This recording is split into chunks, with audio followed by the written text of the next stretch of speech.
आज हम बात कर रहे हैं मोस्ट कल्चरली एक्सेप्टेड ड्रग के बारे में। ऐसा ड्रग जो आप ना लो तो लोग बोलते हैं कि भाई क्या हो गया, क्यों नहीं ले रहा है, अल्कोहल। हाँ भाई, तो स्टार्ट करने से पहले प्रणाम ककाशी सन से। हाँ जी, before we start and deep dive into it, I want to discuss कि what happens when you drink alcohol, like what biochemical changes happen, what your body goes through before we discuss further. Alcohol तीन तरह की होती है, isopropyl alcohol, methanol और ethanol. और इन सब में से हम इथेनॉल पीते हैं which is somewhat fit for human consumption, but like if you ask me, मेरे को लगता है तीनों ही जहर है भाई, सब टॉक्सिक है। क्या होता है लिवर में when you drink alcohol? So you take alcohol, then liver has an enzyme called alcohol dehydrogenase, which will break down alcohol into acetaldehyde. Now, acetaldehyde is pure toxin.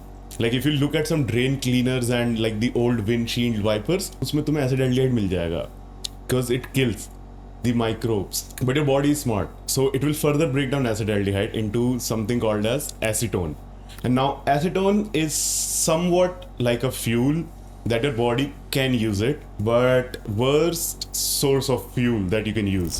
This enzyme जो मैंने पहले बोला, alcohol dehydrogenase, it uses up a substance called NAD+ or nicotinamide. Now what will happen is कि जैसे ही NAD+ तुम्हारी body में खत्म हो जाएगा तो तुम्हारा बॉडी एसिडल्डिहाइड टू एसीटोन ये कन्वर्जन बंद कर देगी और तुम्हारी बॉडी में एसिडल्डिहाइड बिल्डअप होने लगता है।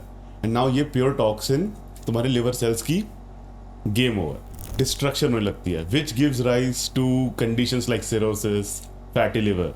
Let's talk about alcohol as a fuel, जो मैंने बोला कि बहुत बेकार है। You might have heard people saying कि भाई अल्कोहल इज एम्प्टी कैलोरीज। तो क्या है एम्प्टी कैलोरीज? क्या है? The whole process of converting alcohol to acetone for just fuel is so metabolically demanding that जो एंड में थोड़ा बहुत तुम एनर्जी के लिए यूज कर भी पाओगे, वो मोर और लेस सिंपल वर्ड्स में बोलूं तो तुम खर्चा ज्यादा कर रहे हो और तुम्हारी आमदनी या आउटपुट उसका कुछ नेग्लिजिबल आ रहा है। और तो और ये इतना गंदा फ्यूल सोर्स बन गया है क्योंकि इसमें ना कोई फैट्स हैं, ना कार्बोहाइड्रेट्स, ना प्रोटीन, कोई न्यूट्रिटिव वैल्यू नहीं।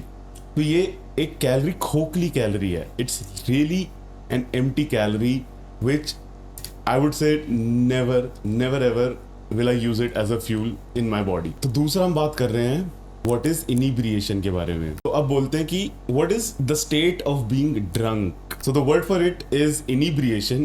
And what is inebriation? A toxin induced disruption in your neural circuits. Like मैं पियला है और मैंने दारू पिया और वो टॉक्सिन ने मेरे न्यूरल सर्किट्स फ्राई अप कर दिए हैं। That is the state of being drunk or being inebriated. तो ये कैसे होता है? So before we start this, I want to discuss a few words, a few anatomy, you can say, like what is blood-brain barrier, what is the prefrontal cortex, and what is a neurotransmitter. So अगर आपने पहली video देखी है तो you more or less know what is a neurotransmitter. दो neuron है तुम्हारे nervous system का बेसिक फंडामेंटल यूनिट। दो न्यूरॉन आपस में बात करते हैं कैसे? Using a neurotransmitter. ठीक है, तो ये ब्लड ब्रेन बैरियर क्या है? तो तुम्हारा ब्लड कुछ भी एब्जॉर्ब करके ब्रेन के पास जाता लेके जाएगा, पर सब कुछ ब्रेन यूज नहीं करता है। There is a barrier between that made up of some astrocytes, glial cells, synapses, like too much jargon bumble, मोटा मोटा एक बैरियर जो कि फिल्टर आउट करवाता है चीजें, क्या क्या जाएगा।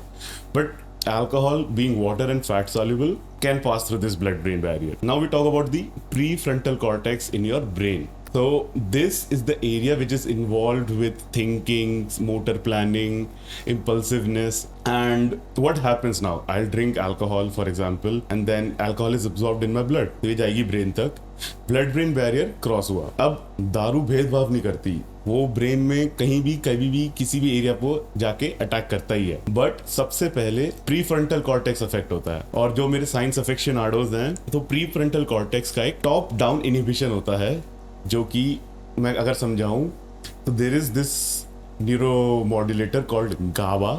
और गाबा का काम है कि चीजें बंद करवानी, भाई ये चीजें मत करो, रुको रुको रुको। गाबा इज एन इनहिबिटर। पर अल्कोहल जाके प्रीफ्रंटल कॉर्टेक्स पे लगा देगा एक क्रॉस, और फिर जो तुम्हारी इम्पल्स कंट्रोल होने वाले ना, सब बंद होने लगते हैं। इसीलिए जब भी आप देखेंगे कि कोई पिया हुआ है तो they will start like using more gesticulations, like ऐसे हाथ हिला हिला के बात कर रहे हैं। Our ability to modulate our voice is also lost. That's why like drunk people are so loud, and the next morning if you wake up you feel like भाई गला खराब हो गया है, ऐसा लग रहा है बीमार हो गया हूँ क्या मैं, सोर थ्रोट है. But it's mostly because like you lose the ability to modulate your voice and you're so loud that you feel like oh I have a sore throat next morning. अब हम बात करेंगे chronic alcoholism और impulsive behaviour के बारे में. तो what is chronic alcoholism? So like according to the definition it's like you drink anywhere between 12 to 24 standard 30 ml pegs of alcohol in a week. And the funny thing is कि ऐसा नहीं है कि तुम रोज एक दो पी रहे हो तभी तुम क्रॉनिक अल्कोहलिक बनोगे. बेशक तुमने कहा कि भाई मैं तो पूरे हफ्ते कुछ नहीं पीता हूँ, मैं सिर्फ एक दिन पीता हूँ अपने दोस्तों के साथ, पर झिक के पीता हूँ, दोस्त तुम भी क्रॉनिक अल्कोहलिक हो. And now the problem with chronic alcoholism क्या है कि जो तुम्हारे ब्रेन में एरियाज हैं जो एक habitual behaviour, impulsive behaviour control करते हैं, they get affected in chronic alcoholics. How? So the alcohol will target the neural circuits which increases the synapses. और synapse क्या है? दो न्यूरॉन्स के बीच का गैप. तो alcohol will increase the synapse which are associated with impulsive behavior and decrease the synapse which are associated with like controlling those behaviors. तो जब तुमने पी ली, साइनैप्स बढ़ गया, तुमने पीना बंद कर दिया है. Now in chronic alcoholics even when they are not drinking, ये साइनैप्सेस बढ़े हुए हैं and they have an impulsive behaviour. That's why you will see chronic alcoholics like जो ऐसे दिन में मंडरा रहे होंगे, एक रैंडमनेस, उनके बिहेवियर में एक रैंडमनेस और इम्पल्सिवनेस होती है. This is the reason for that. तो अब हम डिस्कस करते हैं अल्कोहल एंड फूड, दो चीज़ें जिसके लिए दुनिया जीती है कभी कभी. तो कि भाई खाना तो चलो शायद सभी जीते हैं, पर कई लोग दारू के लिए भी बहुत जीते हैं. तो मतलब मैं कई बार जब मैं दोस्तों के साथ जाता हूँ तो like will have some drinks here and there and then some peoples tend to get tipsy quickly. तो लोग बोलते हैं नहीं कुछ खा ले नशा उतर जाएगा.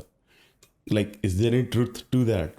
सो now the answer is yes, partially. When you eat food after drinking it has no effect. Like तुम्हारा नशा नहीं उतारेगा. वो क्या होगा कि जो उसके बाद तुम अल्कोहल पियोगे वो एब्जॉर्प्शन स्लो हो जाएगी, पर जो अल्कोहल पहले से ही ब्लड में है ना, उस पर कोई फर्क नहीं पड़ता दोस्त. So if you want to get drunk late, eat something before, not while drinking और आफ्टर ड्रिंकिंग. अब हम बात करते हैं अल्कोहल और स्ट्रेस के बारे में, पर इससे पहले मैं तुम्हें एक दो चीजों के बारे में बताना चाहता हूँ. सबसे पहले सेरोटोनिन. अब बहुत लोगों को नहीं पता सेरोटोनिन क्या है. सेरोटोनिन एक न्यूरो ट्रांसमीटर है. अगेन दो न्यूरॉन आपस में बात कर रहे हैं, न्यूरो ट्रांसमीटर. और सेरोटोनिन है जो वो है सबसे ज्यादा एसोसिएटेड तुम्हारा मूड, एक एलिवेटेड स्टेट के लिए, और वो बड़ा क्रूशियल रोल प्ले करता है इसमें. एक चीज और है जिसके बारे में मैं पहले ही बताना चाहता हूँ, वो है HPA एक्सिस, हाइपोथैलेमस, पिट्यूटरी और एड्रिनल. तो ये जो तीन हैं ये तुम्हारा मेजॉरिटी हार्मोनल बैलेंस बना के रखते हैं बॉडी में.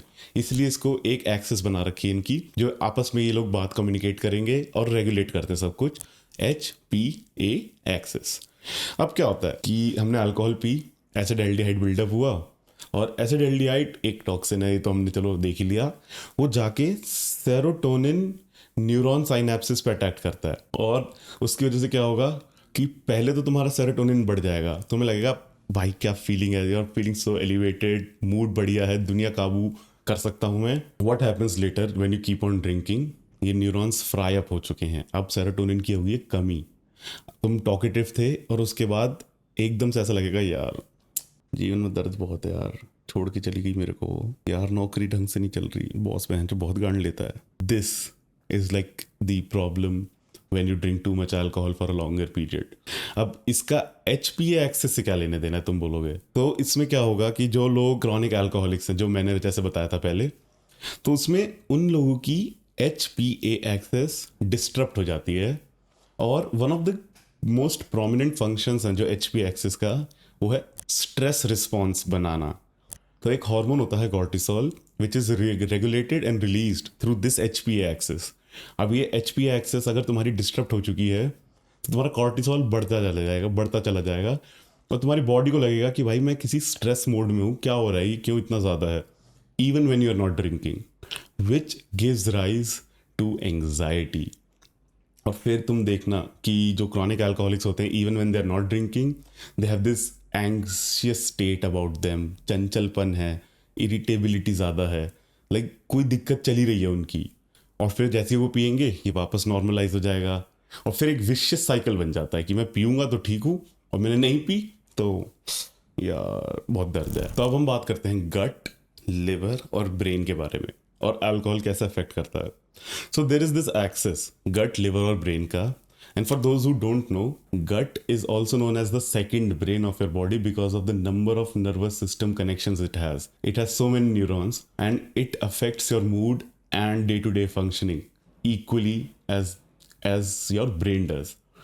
तो क्या होता है, एक सिम्बायोटिक रिलेशनशिप होती है हमारे गट के अंदर के बैक्टीरिया और हमारी बॉडी के बीच, कि वो फूड ब्रेकडाउन में हेल्प करते हैं और हम उनको रहने के लिए जगह दे रहे हैं। पर अब क्या होगा, हमने अल्कोहल पी, टॉक्सिन गया और सारे माइक्रोब्स क्लियर हो गए। Alcohol will kill the gut microbiome that is there, और उसकी वजह से बॉडी एक प्रो इन्फ्लामेटरी स्टेट में आ जाती है।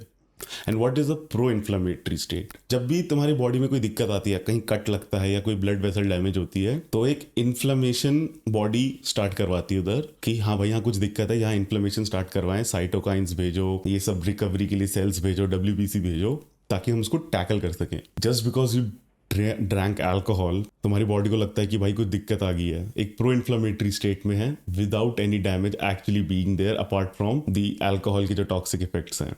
And you don't want your body to be in that pro inflammatory state, क्योंकि क्या होगा कि तुमने अल्कोहल पी, एक तो गट माइक्रोबायोम गया, बॉडी प्रो इन्फ्लामेटरी स्टेट में आ गई।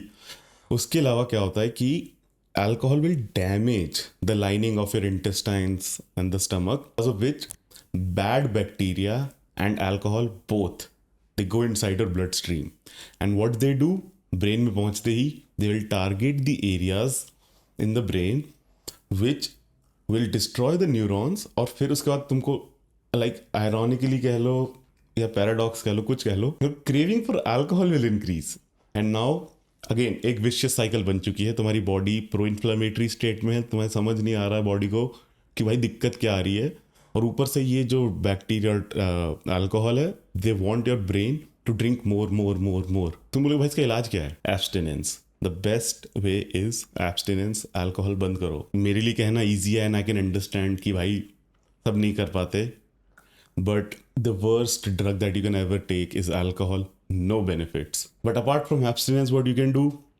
तुम गट माइक्रोबायोम को रिस्टोर कर सकते हो, बट अगेन उसमें भी abstinence plays a big role. ठीक है, मैं फर्मेंटेड फूड्स खा रहा हूँ लाइक कीमची, या मैं प्रोबायोटिक्स पी रहा हूँ, गट माइक्रोबायोम तो रिस्टोर हो गया, पर तुमने दोबारा अल्कोहल पी, दोबारा डिस्ट्रॉय हो गया। तो ये साइकिल से निकलने के लिए एक बार तो अल्कोहल दोस्त बंद करनी पड़ती है। तो अब बात करते हैं हैंगओवर के बारे में। अगले दिन की जो शर्म आती है इतनी दारू पीने के बाद, उसको हैंगओवर कहते हैं। बहुत सर में दर्द हो रहा है यार, मत पूछ, पेट में दर्द हो रहा है भाई, इतना जोर से मत चिल्ला यार, बहुत सर दर्द है। और इससे बात करने से पहले एक दो चीज़ों के हम डिस्कशन करना चाहेंगे कि what is a parasympathetic system, vasoconstriction, ये सब क्या होता है। तो तुम्हारी बॉडी के नर्वस सिस्टम मोटे मोटे दो पार्ट में तुम डिवाइड कर सकते हो, सिंपैथेटिक और पैरासिम्पैथेटिक। सिंपैथेटिक क्या करता है कि जब भी तुम्हारी बॉडी स्ट्रेस में होती है तो वो सिंपैथेटिक सिस्टम एक्टिवेट होता है, और जब भी तुम्हारी बॉडी रिलैक्स्ड होती है तो पैरासिम्पैथेटिक सिस्टम एक्टिवेट होता है। और वेजोकॉन्स्ट्रिक्शन क्या है, तो ये तुम इस वर्ड को दो पार्ट्स में तोड़ दो, वेजो कॉन्स्ट्रिक्शन। वेजो क्या हो गया, ब्लड वेसल्स, कॉन्स्ट्रिक्शन दब गए। तो क्या होता है कि तुमने अल्कोहल पिया, यू गेट रिलैक्स्ड, तो तुम्हारा पैरासिम्पैथेटिक सिस्टम बढ़ जाएगा, बट तुम जैसे ही पीना बंद करते हो एक रीबाउंड सिंपैथेटिक एक्टिवेशन होगा या पैरासिम्पैथेटिक टोन डाउन हो जाएगा, बिकॉज ऑफ विच वेजोकॉन्स्ट्रिक्शन होता है, तुम्हारे ब्रेन के ब्लड वेसल्स टाइट हो जाएंगे, और फिर अगली सुबह गंदा सर दर्द इसीलिए होता है। अक्सर आपने सुना होगा, मतलब मैं जैसे लॉन्ग हॉल फ्लाइट्स में जाता हूँ, 12-12 घंटे मैं जा रहा हूँ, तो मेरे को नींद नहीं आती ऐसे बैठ के कभी भी, तो मेरे को दोस्त बोलते हैं कि यार कुछ नहीं, अनलिमिटेड अल्कोहल है, 2 पैग मार के सो जाइयो। And the bad thing about that is कि तुम्हें लगता है कि तुम्हें नींद अच्छी आ रही है, बट ऐसा नहीं है दोस्त। When you drink alcohol your brain neural circuits are disrupted, कि तुम्हारी REM sleep, non REM sleep सब अफेक्ट होती है, और तुम्हें लगता है कि तुम सो रहे हो, but actually your brain is working throughout while you are sleeping, and when you'll wake up, you don't feel rested, which gives rise to pseudo sleep or false sleep. So अगर तुम्हें लगता है कि तुम्हें insomnia है, तुम्हें नींद ढंग से नहीं आती, alcohol is not the answer, bro. Never.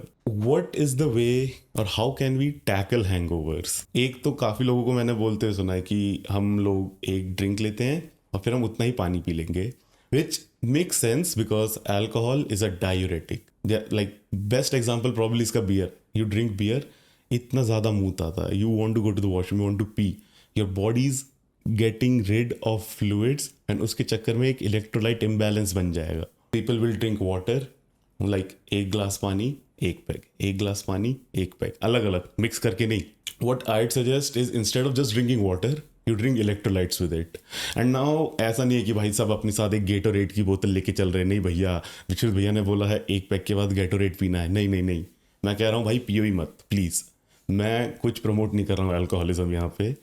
करना है तुम्हारी मर्जी, नहीं करना है तुम्हारी मर्जी, पर अगर तुम करते हो तो तुम्हें पता तो होना चाहिए ना भाई क्या हो रहा है और क्यों हो रहा है. One of the ways to tackle hangover is कि एक ड्रिंक ली और उसके साथ एक ग्लास ऑफ इलेक्ट्रोलाइट्स लिया. और इलेक्ट्रोलाइट्स में हम भाई बार में तो कहाँ से तुम गेटोरेट लाओगे. What you can do is add some lime and salt. So now what happens, salt has sodium and in your body it is a very peculiar relationship कि जहां जहां सोडियम जाता है वहां पानी जाता है. तो विद सोडियम तुम अपना इलेक्ट्रोलाइट बैलेंस रिस्टोर करोगे.